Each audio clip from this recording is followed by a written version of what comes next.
¿Qué sucedió después de la muerte de Deborah? Habíamos quedado que falleció Deborah Neviá. ¿Se acuerdan que nos quedamos ahí? Y desgraciadamente vamos a escuchar cosas terribles de Am Israel, que uno hoy en día no lo podría creer, que cómo puede ser que el pueblo se empiece a comportar de esa manera. O sea, no entendemos, bueno, por eso es tan importante estudiar la historia, porque no es solamente historia, es aprender de la historia. ¿Débora es la que mataron que era muy guapa? No, Deborah Neviá era la profeta, la que dirigió, fue la cuarta shofet, la cuarta juez del pueblo de Israel, la que dirigió a todo el pueblo de Israel. La semana pasada la contamos, y después también Yael que mató a Sisera, mató al gobernador Sisera. Ella fue la que dirigió, Deborah también era profeta, pero era juez del pueblo de Israel. Y dijimos que 40 años vivieron en paz el pueblo de Israel, porque todos estaban cercanos a la Torá. Y había un líder, había una mujer algo que no es normal, pero sí, no es muy normal, pero ella era la que lideraba, ¿sí? Vamos, algo insólito, ¿no? Porque digamos, un Rab Haim Kanievski, ¿no? O un Rab Obadia Yosef, Arab Shalom. Ok, no, acá no era un Rab Obadia, era una mujer, la que era cualquier duda, cualquier pregunta, cualquier din Torah, se iban y se acercaban con Deborah Neviá, que en verdad era Deborah la Shofet, la juez, pero también una categoría más arriba que superó a todos los jueces, como dijimos, que también era profeta. Tenía la categoría que le llegó la profecía. Pero durante 40 años el pueblo de Israel estuvo en paz, estuvo tranquilo, no había ningún problema. Pero cuando fallece Deborah Neviá, entonces, desgraciadamente, poco a poco el pueblo de Israel fueron nuevamente atraídos hacia la Avodah Zará, hacia la idoración de ídolos. No había un líder que pueda regañarlos, un líder que pueda aconsejarlos. Y entonces, yo no estaba Deborah Neviá para advertirles de todo lo que podía suceder si seguían con esas actitudes de tener adoración hacia los ídolos.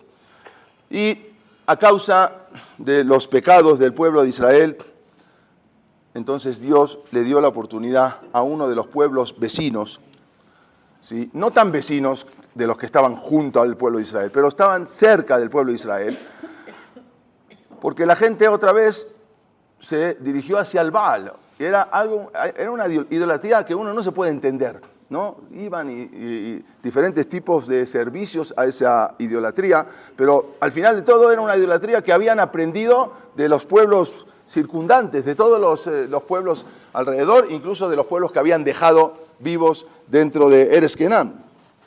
Entonces, a causa de los pecados del pueblo de Israel, Hashem dio la oportunidad a uno de los pueblos cercanos, se llamaba Midian, el pueblo de Midian, los midianitas. Sí, Yitro exactamente, había sido de ese pueblo, y le dio la oportunidad Dios a ese pueblo de atacar al pueblo, a Am Israel, y dominarlos durante 7 años. Pero ¿dónde está Midian? Para entender un poco en el mapa. Ustedes ven acá, esto es el Yam Suf, esto es el Mar Rojo, ¿ok? Muy bien. Acá está Midian, este es el Mar Rojo, porque acá está, bueno, Mar Rojo, le vamos a mostrar un poquito mejor. Acá está Midian, esta es la península de Sinai, ¿ok? Acá está Israel, ven, Gaza, Ashkelon, Jerusalén, bueno, Moab, que está atrás, Edom, más abajo, ¿sí? Moab, para que sepan, Moab es atrás del Yam HaMelach, en la parte sur, atrás de este Yam HaMelach, Moab, más abajo está Edom, y más abajo acá, en el Golfo de Acaba, que sí, es Arabia Saudita, aquí está Midian, ¿ok? Ahora lo van a ver un poquito mejor acá. Acá está Israel, acá está Judá, quiere decir, acá están, esto acá es Gaza, ok, acá está Amón. Amón estaba atrás del Yam HaMelach, pero en la parte norte, todo esto es Jordania. Moab estaba en la parte sur del Yam HaMelach. Más abajo estaba Edom, más abajo Seir y más abajo Midian. No es Israel, no para nada. Nos enseñas en la otra. Ok. ¿Cómo caminaron Israel? Israel, acá está, Eres Goshen. Okay. De acá, ¿Cómo caminaron? así. hasta Midian. Todo sí. Alguien dice que también así. Esta es la península del Sinai. O así o así. Y luego subieron y entraron por acá atrás. Igual Moshe cuando llegó a Midian. Sí, sí. Ah, Moshe está. Cuando llegó a Midian, claro, también lo mismo, por acá. Midian es acá. Exactamente junto al golfo de Acaba, acá. Claro, sí, fueron muchos años, ¿no? Hay quien dice que todavía había sido rey por 40 años de Etiopía, antes de llegar con Yitro. Hay un midrash que trae así, que todavía antes, y después se fue. Etiopía es más abajo acá, ¿ok? Es Arabia Saudita, acá está, exactamente acá abajo, es Arabia Saudita, acá. Ok, entonces los Midianim que vivían al sureste de Eres Israel, como dijimos, de hecho, Israel ya había ganado una guerra contra Midian, cuando fue en la época de Moshe. En la época de Moshe ya hubo una guerra de Yehudim contra Midian que habían ganado, que le ganaron a los midianitas. No es que no, ya tenía ya muchos años, pero ya había una guerra que ya había ganado 200 años antes Moshe con el pueblo de Israel en contra de Midian. Y desde ese momento los midianitas no se habían atrevido a pelear contra Israel. O sea, ya habían pasado 200 años, no se atrevían otra vez. Pero ahora Hashem les dio la oportunidad de invadir el pueblo de Israel. Eran personajes malditos. Hay una serie también brasilera, no sé, dice la serie de los midianitas que eran, acá se ve un poco mejor, ¿no? Midian, el Golfo de Acaba y todo. Ok, entonces, ahora ellos invadieron Eres Israel y tuvieron éxito. Hashem los dejó. Eso ya lo vemos siempre. En el momento que Hashem proteja a Israel no hay manera de nada. Pero en el momento que Boreolán quita la protección, no es que castiga, quita la protección del pueblo de Israel, en ese momento el mundo se convierte, Israel se convierte en una forma natural, en una forma normal. No, Israel está por arriba de los milagros. Ok, en el momento que Kosh Baruj Hu se aparta o deja de proteger, en ese momento Israel está bajo la ley normal. Y ahí es vulnerados, somos acabados. Entonces, Israel, el pueblo de Midian se apoderó de Eres Israel y se volvió ahora su gobernante. ¿Qué quiere decir? No solamente que ahora les hicieron pagar impuestos, ¿sí? Impuestos muy, muy terribles, muy caros, sino que además los hicieron pasar hambre al pueblo de Israel. ¿De qué manera? Vamos a ver. O sea, no solamente porque, bueno, los gobernamos, pagan impuestos, no, aparte los hicieron pasar hambre. Porque durante el otoño, lo que es en el mes de Elul, todos los Yudim siempre en ese momento preparaban para recoger la cosecha de los campos. Iban recogiendo toda la cosecha. Entonces, en ese momento los midianitas, no solamente ellos, llamaron a sus vecinos, a todos sus vecinos, Amalek, Edom, todos los vecinos que vengan, los Benekedem, también los del este, para que fueran junto con ellos por el desierto. Tenían que atravesar, como dijimos, todo el desierto. No era que estaban al lado, como todos los demás pueblos. No, estos estaban un poco lejos. Y atravesaban el desierto y llegaban, y se les iban uniendo los pueblos, que de por sí estaban enemistados con los midianitas, pero para ir contra Israel todos se vuelven a amistar. Entonces, llegan y atacaban a Israel por sorpresa a los Yehudim. Y no solamente que venían solos, venían con sus familias, venían con sus perros, con sus esposas, con sus hijos. Eran una cosa terrible y con sus animales, con sus vecinos, invadían la tierra de Israel, entraban a los campos, entraban a los graneros y se apoderaban de todo el sembrío, de todo lo que habían sembrado, de toda la cosecha. Les robaban todo. Y le daban de comer a sus animales, a sus esposas, ponían las tiendas de campaña, eran como los paracaidistas, bueno, pero así en todo Israel. Imagínense, se adueñaban de todo Israel. Y después, cuando terminaba la temporada de otoño, se iban. O sea, seguían dominando, pero toda la gente se iba. Israel quedaba devastada. Los campos quedaban como si hubiese pasado una plaga de langosta. Así era terrible. Todos los campos, todos los graneros, todos los establos, o sea, llevaban los animales, quedaban vacíos. Los judíos ya no tenían qué comer para el invierno. O sea, así era cada año. Y los Yehudim tenían que escaparse. ¿A dónde se escapaban cuando venían los midianitas? No podían contra ellos, se escapaban a las cuevas, se metían en cuevas, en las montañas, empezaban a construir fortalezas para protegerse. Era una situación terrible para los judíos. se habían empobrecido terriblemente, ¿no? Porque no tenían, les robaban todo, estaban hambrientos, vivían un temor constante de los invasores. Entonces, en ese momento ya no aguantaba más y empezaron a rezarle a Hashem, empezaron a clamarle y dijeron, por favor, Hashem, ayúdanos, por favor. Es un sufrimiento que es más de lo que podemos soportar. Y empezaron a juntarse el pueblo de Israel para pedirle a Hashem. Eso, en verdad, era lo que Hashem estaba esperando. Pero, sin embargo, los judíos todavía no comprendían exactamente que las desgracias venían a causa de sus pecados. Le pedían a Hashem, por favor, ¿por qué nos pasa esto? ¿Por qué estas cosas terribles? ¿Por qué nos sucede esto? Se acercaban a Dios, pero no pensaban, ¿por qué me está pasando esto? ¿Por qué? Siempre hay que pensar el motivo, ¿por qué me ocurrió esto? Y eso era lo que faltaba para esa teshuvá, ¿no? Comprender que esas desgracias por algo venían, o por qué venían. Hashem entonces envió una vez más a un zaken, a un anciano que vivía todavía desde los tiempos de Moshe. Se llamaba Pinjas, el famoso Pinjas que todavía vivía.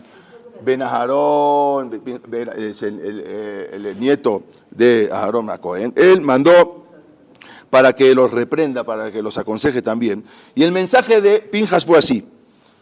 Así trae el Naví. Dijo, así dijo Dios, así dijo Hashem, Dios de Israel. Yo los saqué de Egipto porque no quise que ustedes se volvieran idólatras como los egipcios, si se quedaban ahí, si permanecían ahí.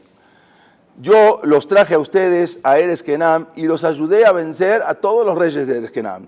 Todo fue con la condición de que ustedes no sirvieran a los dioses de Kenam, pero ustedes no escucharon mi voz. Así les transmitió Pinjas. Cuando el pueblo de Israel escuchó lo que Pinjas le decía, reconocieron ahí que sí había sido su propia culpa de todo esto que estaban sufriendo.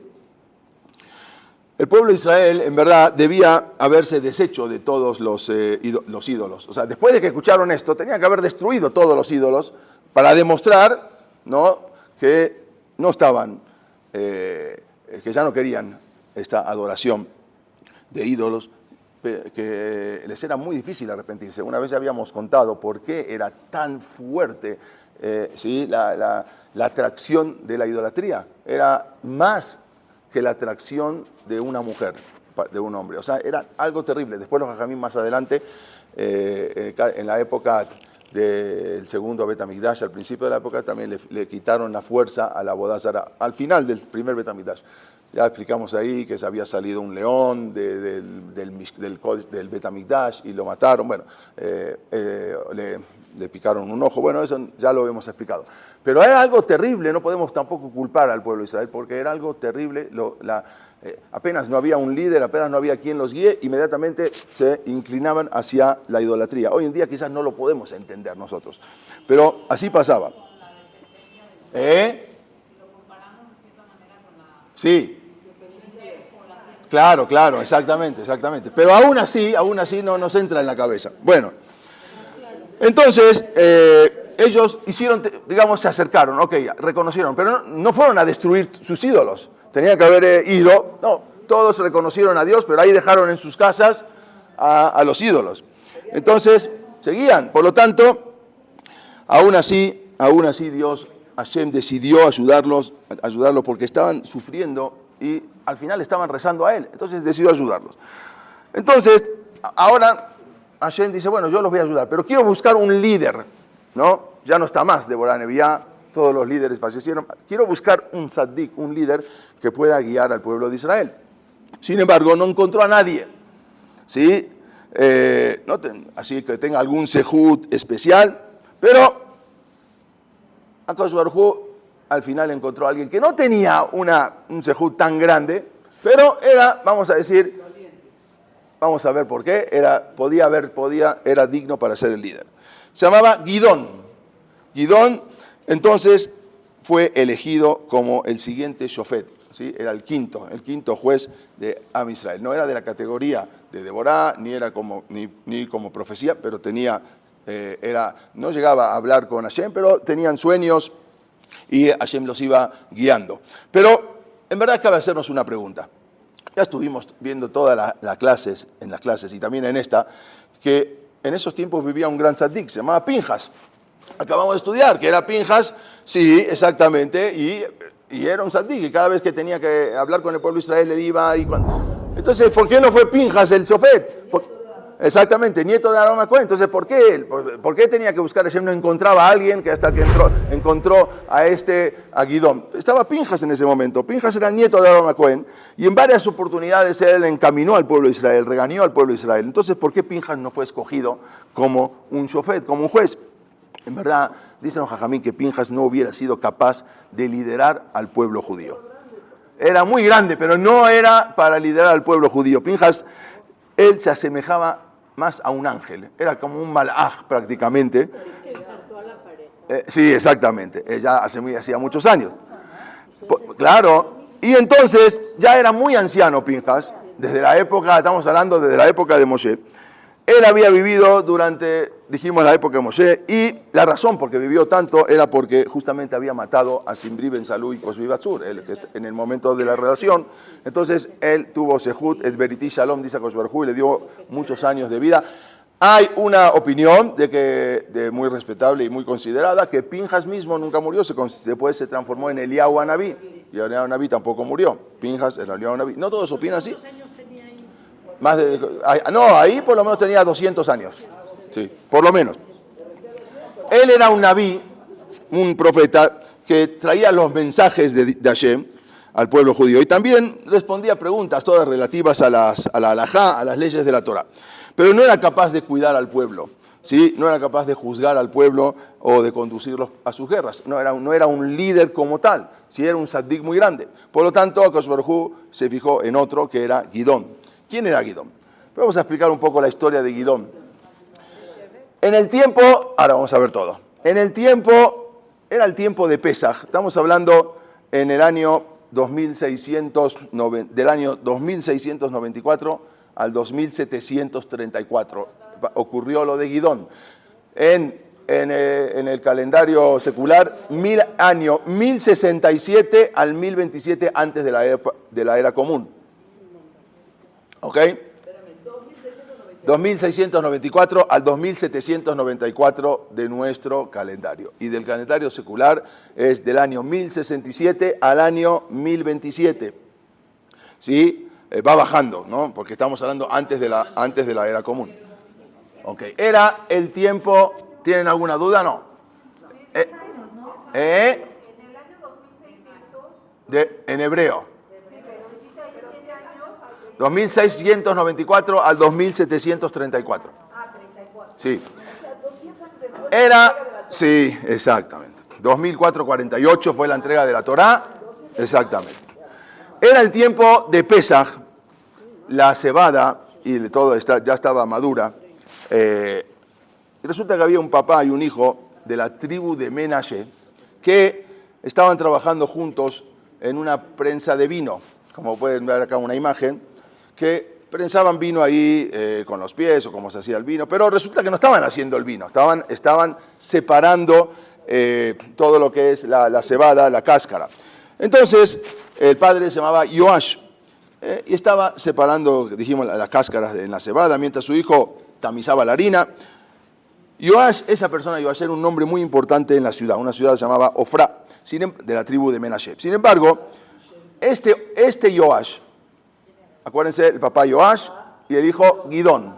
Yoash, el padre, ¿sí? Sin embargo, tenía ídolos, como la mayoría en ese momento del pueblo de Israel, tenía ídolos atrás de su casa, donde él también había colocado un altar para el dios Baal, ¿sí? O sea, cada uno tenía en su patiecito su altar para el dios Baal.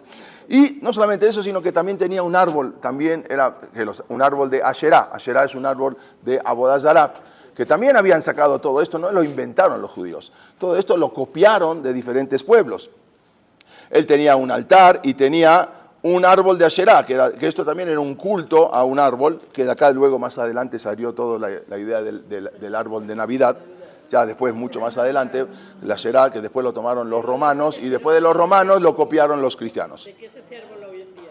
Hoy en día no sé exactamente de qué es ese árbol, pero un árbol que le hacían era Asherá. No sé si era como un pino, pero porque en Israel no son muchos los pinos, pero no sé qué tipo de árbol. Bueno, pero un árbol que se hacía Avodah Zará. Pero él tenía en su casa ese árbol de idolatría y también ese altar.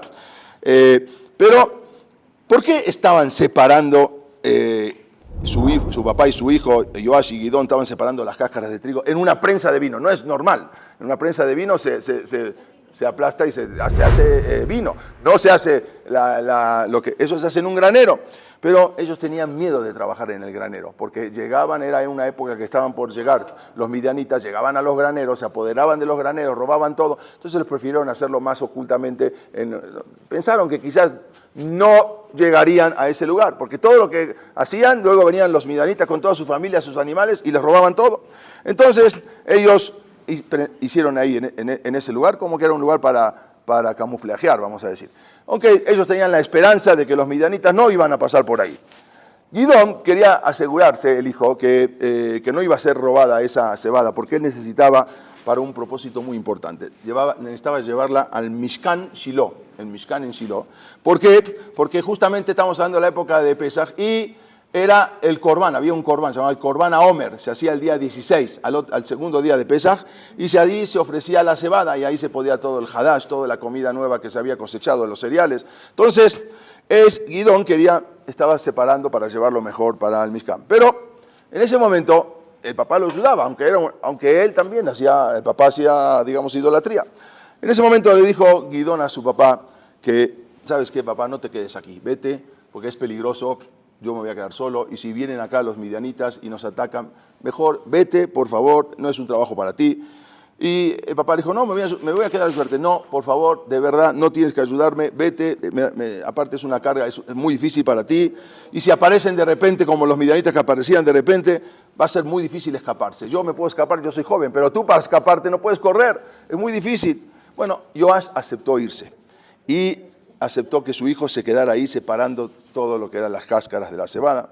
En ese momento, nada más vean por este maasé, por un pequeño maasé, un pequeño hecho, Dios, Hashem, le envió un malaj, envió un ángel a Gidón para protegerlo. Y el ángel estaba sentado, mientras el papá ya se había ido, él estaba separando toda la cáscara.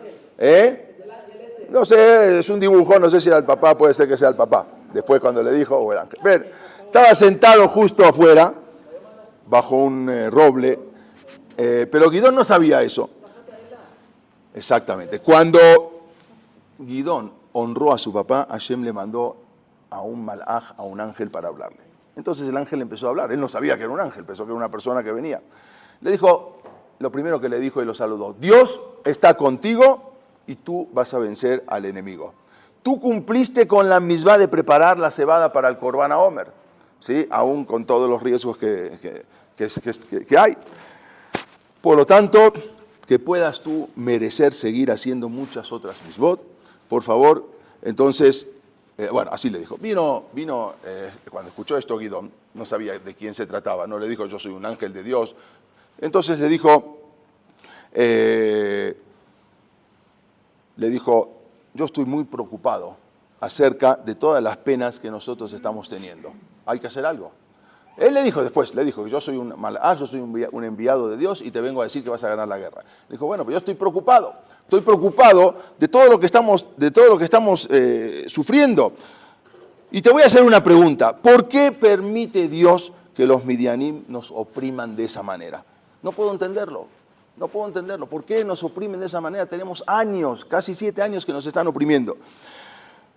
Justamente le dijo Gidón al malaj, ayer a la noche fue Pesaj y leímos la Agadá. Y en la Agadá de Pesaj, justo a mi papá, que el papá hacía Avodah Zará, pero cuando se tenían que sentar en Pesaj, se sentaban en Pesaj. O sea, no es que se alejaban, no, servían a Dios y también servían a Avodah Zará. Y ayer a la noche estamos en la Agadá. Y en la Agadá mi papá justamente dijo que nos empezó a contar el Alel y cómo sacó a Dios al pueblo de Israel de Egipto. Y aunque ellos servían ídolos, porque Alalu Avodah Zará, Bealalu Avodah Zará, los dos, también el pueblo de Israel hacían idolatría en Egipto. Y en verdad no merecían el pueblo de Israel salir de Egipto. No obstante, Dios tuvo piedad por su pueblo y lo sacó de Egipto. Entonces, ¿por qué ahora nosotros no se apiada de nosotros. Si se apiadó de un pueblo que era idólatra en Egipto y lo sacó, entonces yo no entiendo por qué Dios no se apiada de nosotros, que también somos idólatras, pero quizás no somos peores que los que estaban en Egipto. Está bien, es verdad que no somos tzadikim nosotros, pero al igual que los judíos de Egipto, debería tener compasión Dios de nosotros, porque somos sus hijos. Así le dijo Gidón al Malaj. Entonces el mensajero de Hashem le dijo en nombre de Dios: tú fuiste escogido para ayudar al pueblo de Israel porque los defendiste. O sea, tú estás defendiendo al pueblo de Israel. Entonces, aparte de lo que estás, de cómo estás honrando a tu papá, aparte de eso, tú estás defendiendo al pueblo de Israel. Por lo tanto, tú eres el escogido y Dios te está enviando para que tú liberes de la mano al pueblo de Israel de la mano de los midianitas. Esto, en verdad, lo tomó por sorpresa a Gidón, ¿sí? Ya que él era un hombre muy humilde, no era ningún líder de nada, y no podía creer que ahora, de repente, de la nada, ahora, Señor, usted va a ser el líder. ¿Yo qué tengo? Yo no soy nada, ni siquiera sé estudiar Torah. Todos los que habían sido líderes hasta ahora, y especialmente la anterior, que era Débora Nevía, estamos hablando de unas categorías increíbles, y de los Otniel Ben Kená, Seúl Ben Gerá, todos los demás, pero él no, él era una persona simple, que de repente le aparece un malaj y le dice: tú vas a ser el líder. Se sorprende, él no sabe, yo, pero para nada. Entonces le dice, por favor, le dice al malaj, ¿cómo puedo yo ayudar al pueblo de Israel? A ver, explícame, ¿por dónde empiezo? Yo no sé, no tengo nada, ¿cómo puedo ayudar? Ni yo ni mi familia tenemos un sejut especial. Mi familia son todos Avodah Zará, hacen Avodah Zará, como el papá de Abraham Avinu, ¿no?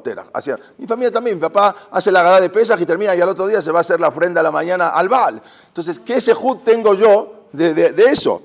Mi familia, aparte, mi familia es la menos importante de la tribu de Menashe. En cada tribu había varias familias. Mi familia es la más baja de la tribu de Menashe, ni es considerada. Y dentro de mi familia, ¿sí? Entonces yo soy el más joven todavía de la casa y soy de los más pobres en Torah y en Misbot. O sea, nada, por donde lo veas, ni la tribu, ni la familia, ni yo. Además, tampoco el pueblo de Israel me va a escuchar. ¿Qué me va a escuchar? De repente viene un jovencito y va a venir: señores, ¿quién eres tú? ¿De dónde? Tenía 20 años. Joven, no, era muy joven. Entonces, nuevamente Gidón oyó en ese momento la voz de Hashem a través del malaj, a través del ángel, y le dijo: porque tú eres humilde, yo voy a estar contigo. Así le dijo. Entonces, no tienes que tener miedo de Midian, porque aunque sea que Midian tiene un gran ejército, para mí que tengan un gran ejército y un hombre es totalmente lo mismo, dijo Hashem. Si vienen con 100,000 soldados o si vengan con uno, para mí es lo mismo, es todo lo mismo, le dijo Hashem. No tienes que tener miedo. Pero sin embargo, Gidón no estaba acostumbrado a escuchar profecías, ni que alguien me le venga a decir profecías. Él, por lo tanto, no estaba convencido de que Hashem realmente le había hablado a él. Quizás este es un farsante que me viene a decir: yo qué sé si es un malaj, no es un malaj.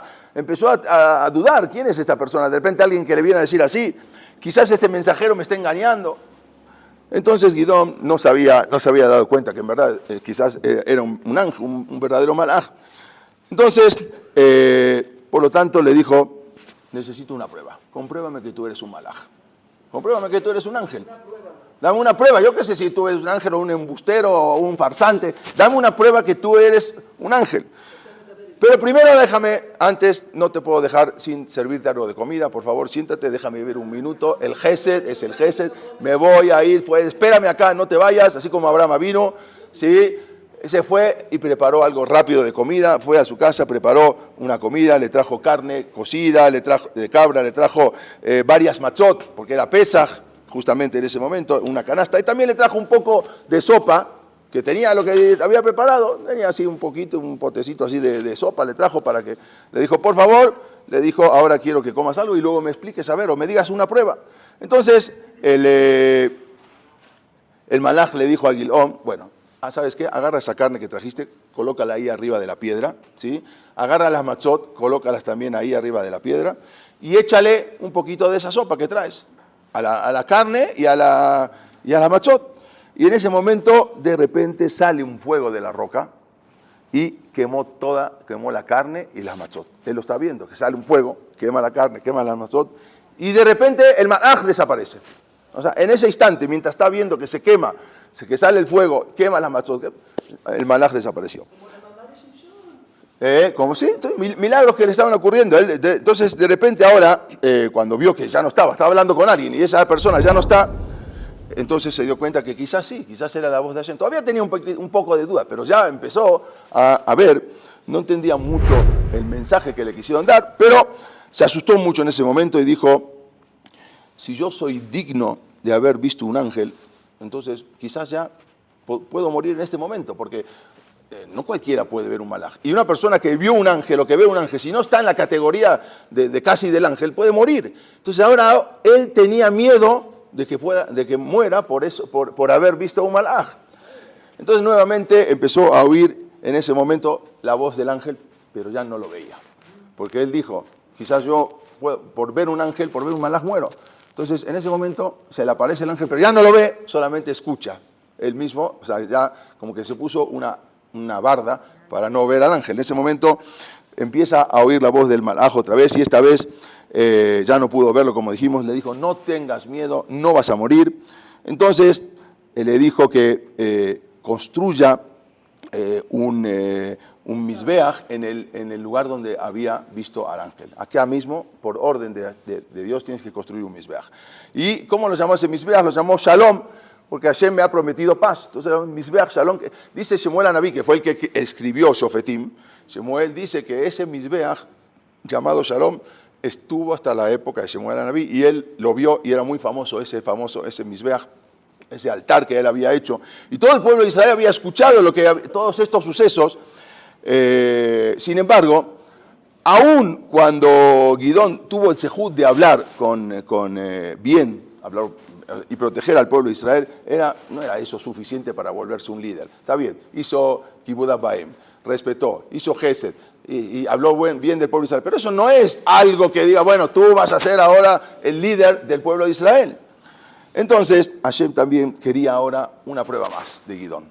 ¿Sí? Necesito una prueba más tuya, que es tienes que ir ahora y ir a protestar a toda la gente contra los ídolos que están haciendo. Y esa misma noche oyó la voz de Akadosh Baruj Hu, Gidón, y le dijo, tu padre ha construido un misbeach, ¿no? El misbeach que tenía atrás de su casa, y no solamente un misbeach, también ha plantado un árbol de Asherá. Todo el mundo lo hacía, pero estaba el papá, era su casa, su familia. Entonces tu papá construyó un misbeach y construyó un árbol de Asherá. Entonces, por lo tanto, también, no solamente eso, tiene apartado tu papá 2 animales, ¿sí? Y los está engordando. Ya lleva 7 años engordando al animal, ¿sí? Para ofrecer a la boda Zará y que sea bien gordito, ¿sí? No ofrecer un animal feo, ¿sí? Entonces, tienes que agarrar esos animales que ha engordado tu papá con la finalidad de ofrendarlos, y tú tienes que destruir el misbeach, ¿sí?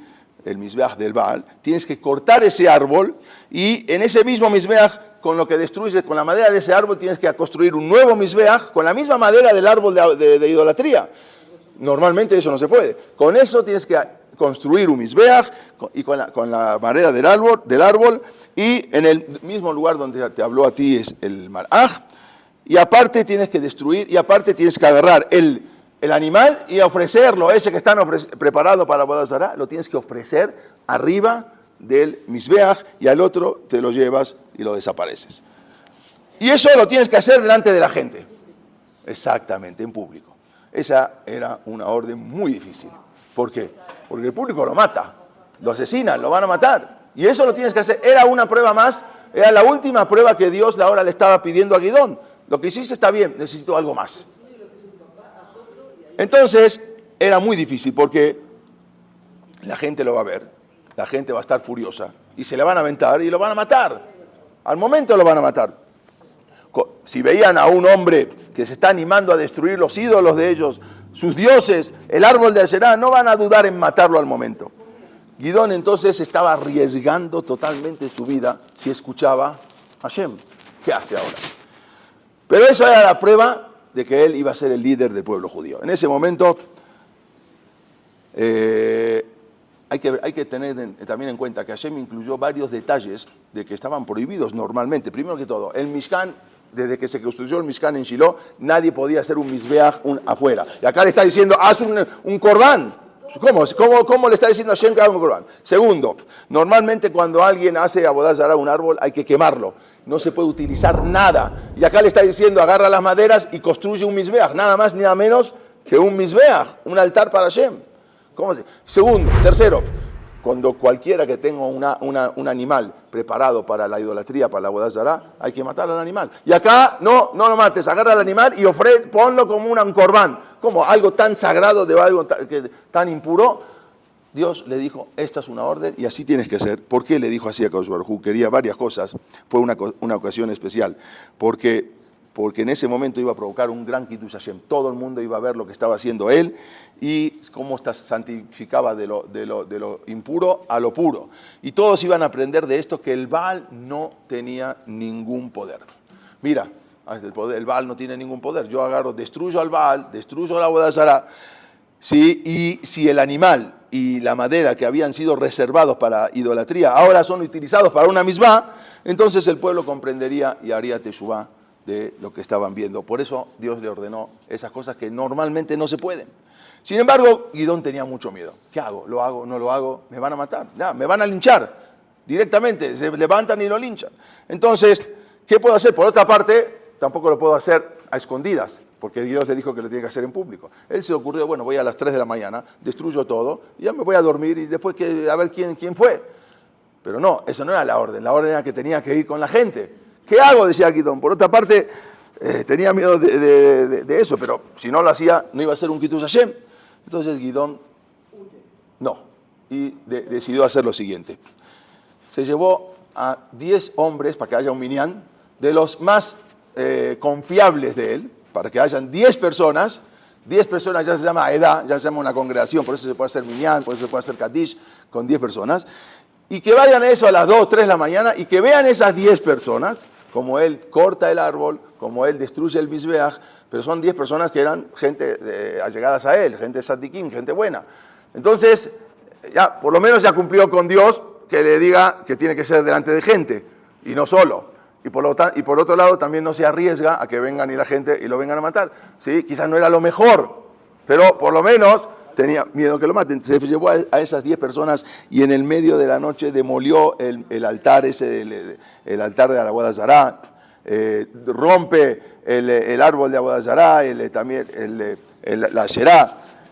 Ahí mismo ofrendó un corbán, ¿no? Un corbán para Hashem, con el toro que estaban preparando para ofrendarlo ahí. Bueno, a la mañana siguiente terminó todo esto, hizo el corbán a Hashem delante de la gente. La gente vio, ya salió de Jobá, 10 personas vieron, cumplió. Sí, solamente 10, no quería arriesgar. Muy bien. Al otro día en la mañana la gente se levanta y lo primero que hacen es Modeani. No. Primero que hacen es ir al Baal a rezar la Avodah Zará. Era lo primero que hacían. Estamos hablando de Yehudim, no estamos hablando de Goyim. Que fueron a quemar la silla. ¿Qué Yehudim? ¿Era Yehudim o qué? ¿Cuál silla? La silla de la Usted ya está hablando de 2000 años después, ¿no? Sí. Desgraciadamente. Bueno, parece. Entonces, fueron al día siguiente, se levantan todos a la mañana y cuando se despertaron, se dirigieron a los servicios del Baal y de repente no podían creer lo que veían. El altar del Baal estaba totalmente destruido. El árbol de la Asherá que habían cuidado con tanto esmero estaba cortado. Los animales que habían preparado, tenían 7 años ahí engordándolos para ofrecerlo, ya no estaban. Y de repente no solamente que ya no estaban, ven ahora un animal arriba del Mizbeach, o sea, los restos del animal.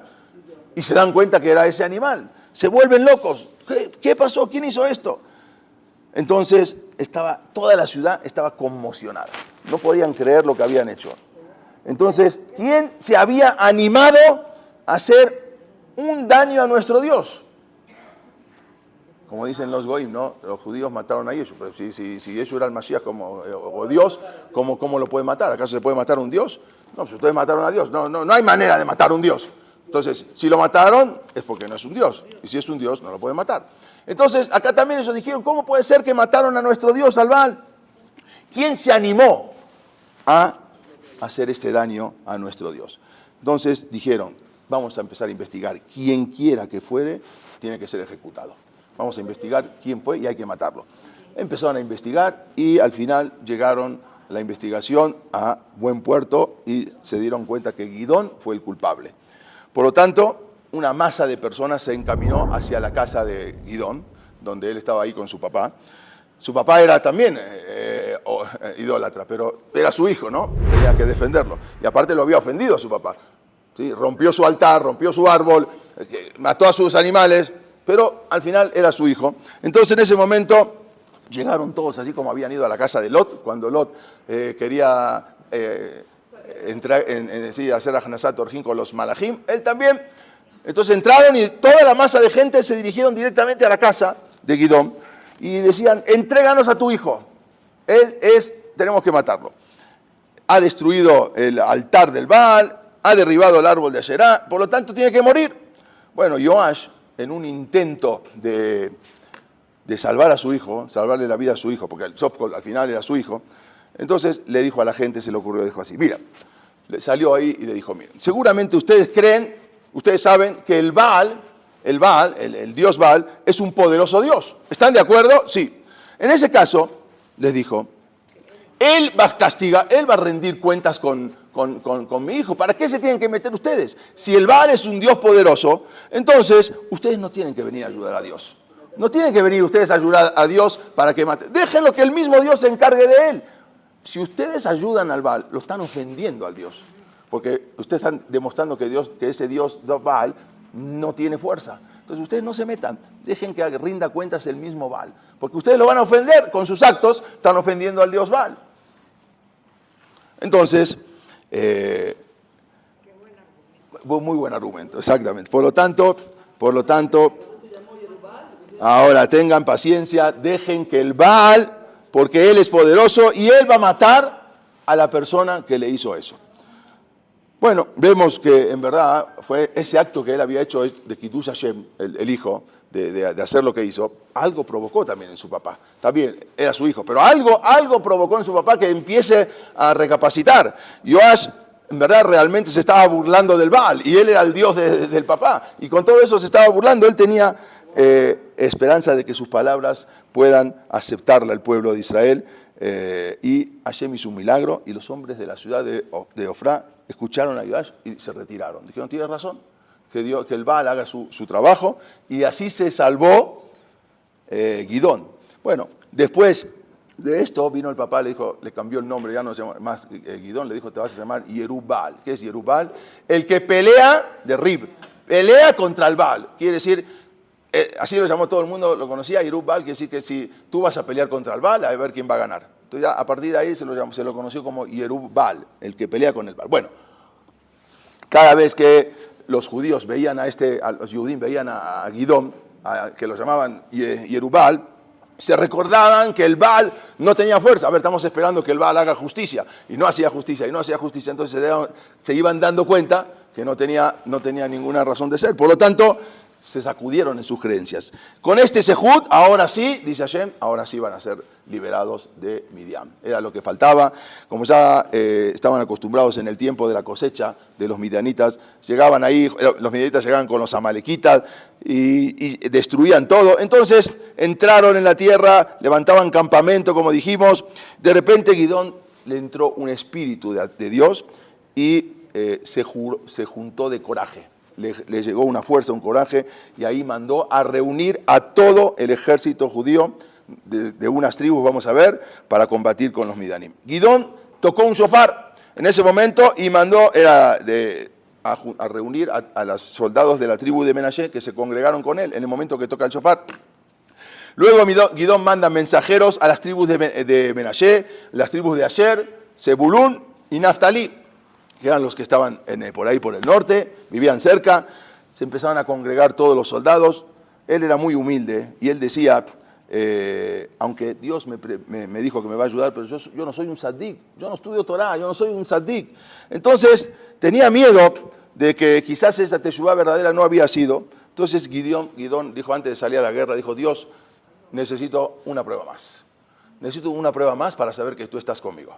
Tenía mucho miedo, era muy humilde. Dijo, dame una señal. Mira, yo voy a hacer una cosa. Voy a agarrar un poco de lana cortada de una oveja y la voy a llevar y la voy a dejar en el campo. A la mañana siempre caía el rocío y se mojaban las cosas. Le dijo, mira, esta noche voy a poner ahí una lana de oveja y entonces mañana a la mañana, por favor, deja, cuando cae el rocío, que solamente que caiga el rocío sobre la lana y todo alrededor de la tierra que esté seca.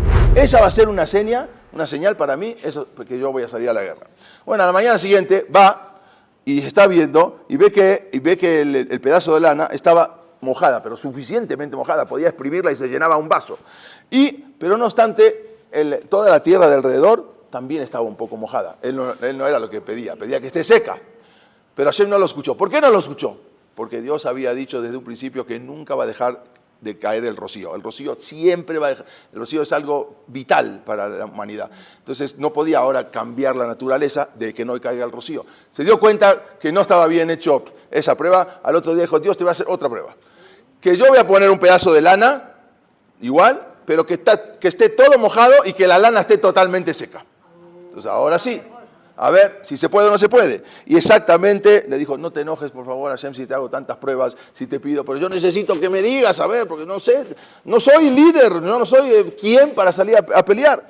En la mañana siguiente exactamente fue como él había hecho, como él había visto, como él había pedido y estaba todo mojado y la lana estaba, lana de oveja. Sí, quizás es lana, sí, de donde se transquila la oveja. Y entonces ahí fue cuando se dio cuenta que sí era, y ahí mandó a juntar a todos los ejércitos, y en ese momento, ya terminamos en 3 minutos más, grita a todos los soldados que vengan, y empiezan a venir muchos soldados. Se juntaron 32.000 soldados. Pero vino Hashem y le dijo, no quiero 32.000 soldados, son demasiados, porque la gente va a decir que ganamos la guerra porque había muchos soldados. No quiero que la gente vea que por eso ganamos la guerra. Entonces, dile que todo el que tenga miedo que se regrese a su casa. Y se regresan 10.000. ¿Ok? Quedan 22.000 soldados. Viene Gidón, viene Hashem y le dijo, no, tampoco, son demasiados. No quiero 22.000 soldados, son muchos. Van a seguir diciendo que la cantidad ganó. Por lo tanto, ¿qué hago? Lleva a todos los soldados a un lago, que se acerquen al lago y diles, están muy sedientos, que tomen agua. Y yo te voy a decir, luego, ¿qué pasó? Bueno, se lleva a todos los soldados, a los 22.000 soldados a un lago para que tomen agua. Y estaban tan sedientos que muchos se allegan al agua y empiezan a lamer el agua como un perro. Otros agarraban el agua y la agarraban con la mano y la tomaban. Pero la mayoría empezaron a lamer así como un perro. Le dijo a Hashem, mira, todos los que están tomando el agua de esa manera arrodillados, mándalos a sus casas. Los que agarran con la mano y toman, a esos déjalos. Bueno, al final manda a todos los soldados a su casa y se queda con 300 soldados. Imagínense lo que era. 300 soldados solamente de todos los que están tomando agua ahí, se van. Ustedes no es el derejeres, no es la manera de tomar agua, la manera es agarrarla con la mano. Y esa va a ser la señal de que estos no hicieron Avodah Zará nunca. O sea, tú vas a ver, porque estaban acostumbrados a hacer de una manera de idolatría, que era parecido a eso. Ellos, había una manera de idolatría que cuando ellos se veían reflejado en agua en algún lugar, inmediatamente hacían Avodah Zará. Entonces era la manera como siempre se inclinaban para verse reflejados y hacer Avodah Zará.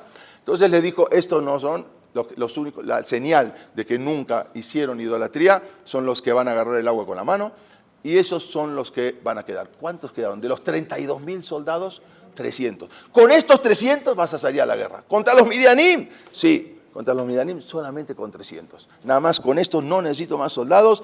Estos son Tzadikim y con esto vas a ganar la guerra.